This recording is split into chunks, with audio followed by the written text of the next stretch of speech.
da poder para decidir en estas circunstancias de crisis económica. Tener la información me parece que es fundamental como para decir, bueno, ¿dónde estamos parados? ¿A dónde vamos? O sea, la idea es esa, no solamente un recorte, sino ir un poquito más allá y tratar de, con opinión, tratar de anticiparnos un poquito. El precio de las cosas es lo que más nos devela, ¿no? Es un juego de palabras con el título del programa, pero hoy no hay otra cosa más importante para la sociedad que lo que cuesta. Hoy hay gente que no le importa lo que valen las cosas. No, yo creo que no. Yo estuve ayer en el súper y me asusté. Hay cosas que uno las compra habitualmente y tiene la marcha de la inflación, ¿no? Porque después te perdés. O sea, con un régimen de altísima inflación como el que tenemos, superior al 100% anual, te perdés. Pero hay algunas cosas que uno la va siguiendo. No sé, los fumadores seguirán cuánto sale la taba del cigarrillo. Bueno, yo ayer escuchaba un informe de los chicos de Somos Noticias que sale un alfajor de los que nos gusta 250 Claro. ¿Cómo sale 250 pesos el alfajor? Y los tomadores de mate, como yo, que me gusta mucho el mate, no me han encomendado ninguno, pero gracias. Ahora vamos, pero no sabemos si está dentro de la rutina de los que volvieron al mate comunitario. Claro. O siguen con el mate individual, ahí vamos. Lo que hacemos es ver cuánto sale el kilo de yerba, yo lo vamos siguiendo. Sí. Y no hay yerba por debajo de los 1.000 pesos. Al menos respetable, o sea, con poca cantidad de tierra. Y la yerba que yo llevaba está a 1.100 el kilo, y el salto es de 300 pesos en poco tiempo. Sí. En poco tiempo. Entonces, yo creo que a todos nos interesa el precio de las cosas, y más a los que vivimos de un ingreso fijo. Pero bueno, yo pensaba que antes ser millonario es llegar a 1 millón de pesos. Hoy hay buena parte del mercado laboral que tiene ingresos de 300.000 pesos. Bueno, un tercio de millón de pesos. Sí, un tercio. Y si tenemos en cuenta que la canasta básica, estos son los datos que vamos a aportar hoy, la canasta básica medida por los almaceneros de Córdoba está encima de 211.000 pesos. La canasta básica total, es para no ser pobre. Esos son datos que se han conocido esta semana, y estamos hablando de que alguien, para mantenerse dentro de lo que llamamos la clase media, más allá de que podamos discutir esta categoría, tendríamos que tener un ingreso de cercano a los 500.000 pesos. Si le sumamos el pago de un alquiler, el mantenimiento de un automóvil, algunos consumos que tienen que ver con lo cultural, ir al cine, a comer una vez al mes, cosas que hacía la clase media en Argentina, hoy te ponen en esa franja de ingresos que muy pocos están alcanzando en la Argentina de este altísimo régimen de inflación. Bueno, la semana tuvo calma cambiaria, ¿no? Sí, paz cambiaria. Paz cambiaria. Los medios...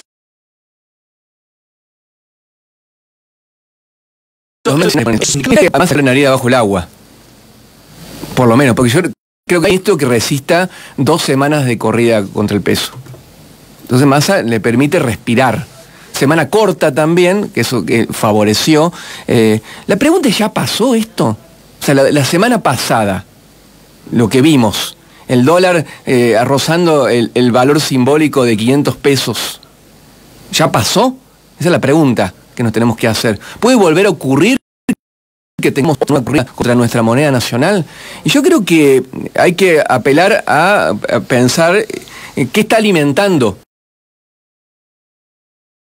Y yo creo que no pasó. ¿Por qué? Porque hay combustible para que vuelva a suceder, y de eso es lo hablar. Me parece que el primer combustible es la inflación. ¿Va a bajar vamos a salir de este régimen de altísima inflación? No, porque esto llegó para quedarse. Al menos hasta que no haya un plan consistente. Sí, el régimen de altísima inflación de más del 100% anual llegó para quedarse. Estamos en algo nuevo. No es el 25 que tenía Cristina, no es el 54 de Macri, no, estamos en algo nuevo, distinto, diferente, que alimenta esta corrida contra el peso. Los datos de las consultoras de abril, para lo que esperan las consultoras: Ecobau espera 7,2, Ecolatina 7,3, consultoras nacionales, Analítica 8. ¿Hoy se va a conocer el dato? No, hoy no es 12. Pero lo había postergado. Lo habían postergado. Bueno, eso es otro tema. Creo que... Lo había postergado el INDEC y... Vamos a revisar. No sé hoy. Vamos, me parece que no. Vamos, revisamos el programa. Yo me fijo. Hubo toda una polémica en torno a la publicación de datos del INDEC. Eso. Ahí me fijo. Y hubo toda una polémica respecto a eso, porque el INDEC consideraba que intervenía en la veda electoral de las provincias. Claro, porque hoy son este fin de semana son las elecciones en algunas provincias. Sí, esta semana ahí lo estoy chequeando. Se va a conocer. Bueno, los datos del Círculo de Almaceneros, 8,24 del Círculo de Almaceneros de Córdoba, arrojan el dato de inflación. La canasta básica total, 211.000 pesos. Es decir, este nuevo régimen de inflación tiene un piso del 7. Recuerdan que Massa, cuando asumió, esperaba que para esta altura del año la inflación de piso tuviera 3. Estamos en el doble. ¿Eso va a cambiar? Es para la gestión de Massa eso. Sí, sin duda. Esto forma parte de la gestión de Massa. ¿Esto va a cambiar? No va a cambiar. El segundo combustible para que respondamos y que la audiencia responda a la pregunta de si ya pasó esto de la corrida contra el peso, es la falta de dólares.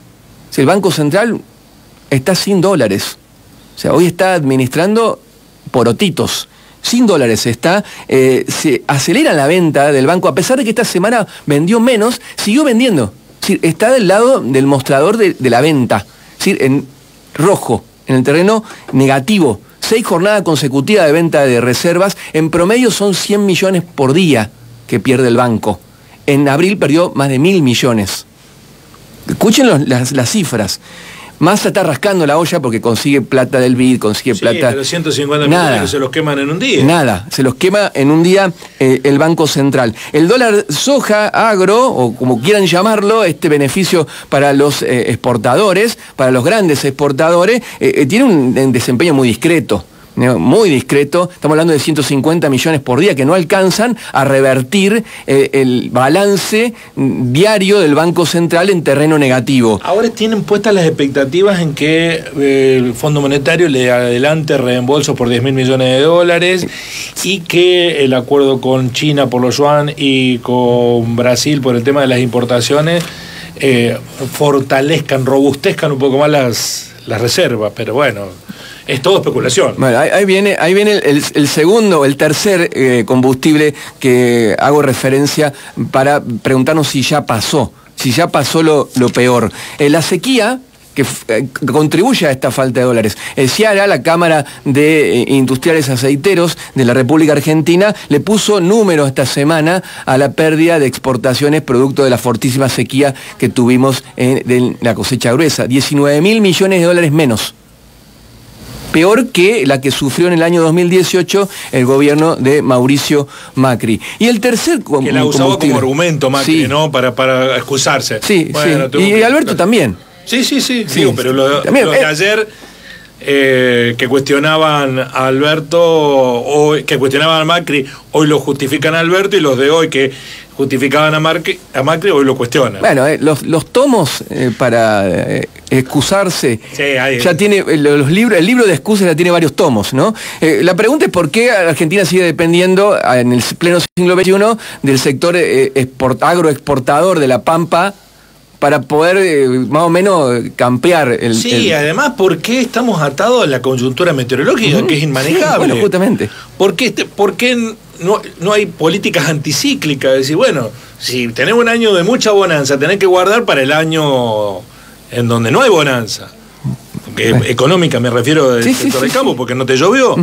Bueno, el gobierno no tiene políticas anticíclicas. No, nada, lejos de eso. El FMI es el otro combustible, ¿no? Que te corre el arco, está todo el tiempo corriendo en el arco, es la función que tiene el organismo de crédito internacional, que nos ha puesto en una crisis de deuda, producto de esa deuda enorme que contrajo el gobierno de Macri, en una incertidumbre a la economía, una economía argentina que tiene incertidumbre, le suma más incertidumbre con las revisiones trimestrales respecto al cumplimiento de las metas. Hoy el acuerdo no se está cumpliendo, el acuerdo, porque Massa la semana pasada salió a vender dólares, billete, para contener a los paralelos. ¿Qué pasa con el FMI? Vos mencionabas, Guille, que Massa espera un adelanto de los desembolsos. Resulta ser que esta semana se conoció la opinión de un ex FMI, que fue muy importante este funcionario en el otorgamiento del crédito a Mauricio Macri. Su nombre es Alejandro Werner. ¿Lo tenés? Sí, Lo tengo argentino-mexicano, bueno, un operador a nivel internacional con respecto al sistema financiero, digo que el FMI no debía adelantarle fondos frescos a la Argentina. Funcionarios, exfuncionarios de Macri, como Hernán Lacunza, Guido Sandleris, el expresidente del Banco Central, supuestamente estuvieron por los Estados Unidos también pidiéndole al fondo que no adelante plata al gobierno del Frente de Todos. ¿Qué va a pasar? ¿Qué va a pasar? Mientras tanto, Massa se aferra a rajatabla al Fondo Monetario Internacional. Yo decía a rajatabla, más que a rajatabla. ¿Por qué? Porque la ministra, en realidad secretaria de Energía, Flavia Rayón, publicó una nota, un documento, donde dice que a partir de mayo, bueno, entra en vigencia la quita de subsidios a las tarifas eléctricas y al gas, y van a sobrecumplir la meta con el fondo de reducción de los subsidios. Sobrecumplir. Estamos hablando de que hay 5 millones de usuarios, más o menos 20 millones de argentinos, que van a pasar a pagar el 100% del valor de la energía. Y acá se consideran que lo pueden hacer y que son de altos ingresos aquellos que, hablábamos al comienzo de cuánto hay que ganar, aquellos que tienen un ingreso familiar superior a los 300.000 pesos. Quedó un poco desactualizado eso, no sé bien cómo lo piensan actualizar, pero lo cierto es que en mayo, y junto con la actualización tarifaria para los comercios en agosto, todo eso va a ser un combustible al primer combustible de la corrida, o de las futuras corridas, no sé qué es la inflación. El portal Bloomberg, con respecto a lo que vos decías de el fondo y la relación de la Argentina y los adelantos de desembolso y el cumplimiento de las metas o la renegociación de las viejas metas ya del acuerdo original de Martín Guzmán, filtró una nota donde dijo que la Casa Blanca, el gobierno de John Biden, está viendo con buenos ojos este adelantamiento de fondos. ¿Qué pedirán a cambio? ¿Qué pedirá a cambio el gobierno de los Estados Unidos, que es el que tiene la manija de, más allá de que Francia también dijo, se conoció hoy, que Francia dijo que está de acuerdo también con que adelanten fondos al gobierno de Alberto Fernández? ¿Qué pedirá a cambio el fondo? ¿Pedirá devaluación? Que ya la está haciendo en el oficial, no estamos hablando del Blue. Sí, acá la cuestión es de grado. Sí, sí. ¿Pedirá un salto cambiario? ¿O seguir con las microdevaluaciones diarias que hace el Banco Central que conduce Miguel Pese? Alberto, en esto de buscar fondos, se reunió esta semana con, en realidad sobre el fin de semana, con Lula, pero Lula le dijo que no había plata. Acá hay un poco de a lo que nos tiene habituados el ministro de Economía, Sergio Massa, el Caruso Lombardi de la política, porque hay mucho humo en esto de que Argentina y Brasil van a poder comerciar. Lo cierto es que la relación comercial entre Argentina y Brasil ha sido siempre para la Argentina negativa. Siempre deficitaria, y yo no creo que los brasileros, al menos lo que parece, vengan a poner la plata que le falta a la Argentina. Tampoco tienen ese poder como para sacarnos del ahogo financiero. El cuarto combustible, y ese está entregado, es inmanejable, es el contexto internacional. El que a veces nos olvidamos en Argentina, porque parece que, yo digo, practicamos mucho el ombliguismo. Nos olvidamos de lo que pasa en el resto del mundo. Y el resto del mundo es un despelote. Sí, sí. Entonces, un cambio geopolítico, sí, con la guerra que no cesa, con... Y un cambio de régimen en el mundo económico, o al menos es el fin del dólar barato. Pasamos a un régimen de dólar caro, de tasas de interés positiva, de alta inflación, distinto a lo que nos tuvo acostumbrado a los finales de los 90, a los principios de los 2000. La Reserva Federal subió la tasa de interés. Ustedes me dirán, ¿qué importa que la Reserva Federal, que es el Banco Central de los Estados Unidos, suba la tasa de interés? Lo que importa para un país como el nuestro, que está en vía de desarrollo y endeudado, es que nos sube el costo de la deuda. Y que para el resto de los países con los que comerciamos, lo que ocurre es que los dólares, como dicen los analistas internacionales, van a buscar, hacen un refugio, los dólares, a la calidad. Es decir, se van a los Estados Unidos. Son los que arman el despelote y después los dólares van a ellos. una cosa extraña cómo funciona el sistema financiero, pero subió la tasa, la más alta en 16 años. Por eso digo, estamos ante algo nuevo en lo que ocurre en el mundo, ¿no? 10 subas consecutivas a la Reserva Federal de la tasa. Algunos bancos en Estados Unidos tambalearon, volvieron a tambalear. Un banco que no conocemos ni los nombres, la primera vez que los escuchamos, pero la cuestión es que tienen que salir a rescatar los otros bancos más grandes. Y después tenemos el Foro Económico Mundial, que esta semana dijo que el mundo entra en recesión. Es muy probable que el mundo entre en recesión, lo que no es bueno para nadie, y menos para un país como Argentina. Si a todo le va mal, a nosotros nos va peor. Es así, ¿no? Y ahí está el mundo con Rusia y Ucrania escalando en el conflicto, lo que probablemente produzca una escalada en la inflación internacional que nos mete un poquito más de inflación a la que nosotros ya tenemos. El quinto factor, para no hacerlo tan largo, la interna del gobierno. Porque ante todo esto que es muy negativo, ¿qué deberíamos tener? Un gobierno que en la conducción, al menos... Se pongan de acuerdo en algo. Claro, y reapareció Culfas. ¿Te acordás? Sí, sí. Culfas, el ministro de Desarrollo Productivo, estuvo en una entrevista con Tenenbaum presentando un libro que se llama Un peronismo para el siglo XXI. Está en el marco de la Feria del Libro de la Ciudad Autónoma de Buenos Aires, y dijo que hace falta un plan de estabilización que reparta costos. No tienen vergüenza. No se deberían callar, porque estuvieron haciendo cagadas hasta hace poco. Sí. Funcionario pero hace 6 meses que se fue y ya te dice cómo hay que solucionar el problema. Es que él no pudo. No pudo porque no lo dejaron. Porque Cristina, dijo Culfas, está hablando del pasado nada más, no habla del futuro ni del presente. Pero me pareció interesante esto del plan de estabilización que plantea, que dice que lo único que puede repartir los costos, que es sufrir, lo dijo explícitamente, un plan de estabilización al comienzo es sufrir, pero lo único que puede repartir los costos con justicia es el peronismo. Que es mejor que ese plan lo haga el peronismo. Y ese plan incluye una corrección del tipo de cambio en valores, no tiró un valor entre el oficial y el paralelo, es decir, el blue. El otro que reapareció también de la interna fue Antonio Aracre. ¿No tenés el funcionario que ahora imputado por sacar dinero sin pagar impuestos de la Argentina, con su empresa Syngenta, que estaba de jefe de asesores del presidente? Claro. Una locura total. Que se fue porque se filtró un documento... Que le estaba serruchándole el piso a Massa. Serruchando el piso a Massa, y donde le sugería a Alberto Fernández una devaluación del tipo de cambio oficial del 60%, ¿no? Que sabemos a quién beneficia, a las exportadoras. Bueno, la cuestión es que Aracre salió a decir que eso no era así, que él le sugería una devaluación del 30, no del 60. La cuestión de grado, y dijo que Massa no tiene plan. Y en medio de eso tenemos el último factor, que yo digo, alimentan, y un poco nos dice hacia la respuesta, si va a continuar con los problemas, o si estamos ante una posible nueva corrida de la corrida, ¿no? Es la oposición. Y acá tenemos, yo creo que a la oposición tenemos a dos vertientes.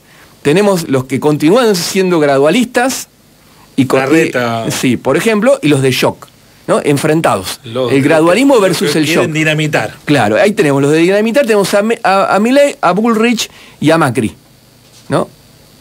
Que quieren dinamitar todo, ¿no? Bullrich con la salida del cepo de un día para otro, y Milei con el plan de dolarización, del que no se baja a pesar que recibió críticas por todos lados, pero mientras más lo critica, más crece Milei en la intención de votos. Y los gradualistas tenemos a Morales con los economistas Rapetti y Dal Poyetto. Dal Poyetto publicó una nota en Clarín esta semana en la que se pregunta: ¿es posible que entremos en una nueva hiper? O que estemos construyendo una nueva hiper. Muy interesante para leer, pero la verdad que te pone pelo de punta pensar que se está escribiendo eso en los medios, y alguien que supuestamente sería parte de un gabinete económico de Morales. Estuvo Manes también reunido con sus economistas, se juntaron todos. Levi Yeyati representa a Manes y Larreta con Lacunza y Sandleri. Estos son los gradualistas, dicen, no se puede salir de cepo un día para otro, hay que ir de a poco. Está muy interesante con esto de shock o gradualismo, el diplo de la última edición del diplo, de Le Monde Diplomatique, que está dedicada a Milei. Ahí habla el diplo desliza entre los intelectuales que escriben, dicen, es el momento del shock. La gente quiere shock. La gente, dice, el gradualismo fracasó, por eso Milei y el descontento hacen que estén creciendo. Yo lo que creo, y para cerrar, salvo que quieras continuar con las malas noticias, yo lo que creo es que ninguno de estos combustibles va a desaparecer, al contrario. Todos estos combustibles que están haciendo que el peso tambalee, van a estar más presentes. ¿Por qué? Porque estamos en un calendario electoral que comienza este fin de semana con las elecciones para gobernador en varias provincias. Gracias, Javier. Bienvenido al programa. Espero que la semana que viene se resuma con algún resultado positivo. 6-0. Yo también espero que así sea, pero los pronósticos no son muy buenos. Javier Vicen, El precio de las cosas. Nueva sección en la mañana de la radio que te informa. El lujo, el placer de incorporarlo al equipo del programa. Gracias, Javier. Un abrazo, gracias.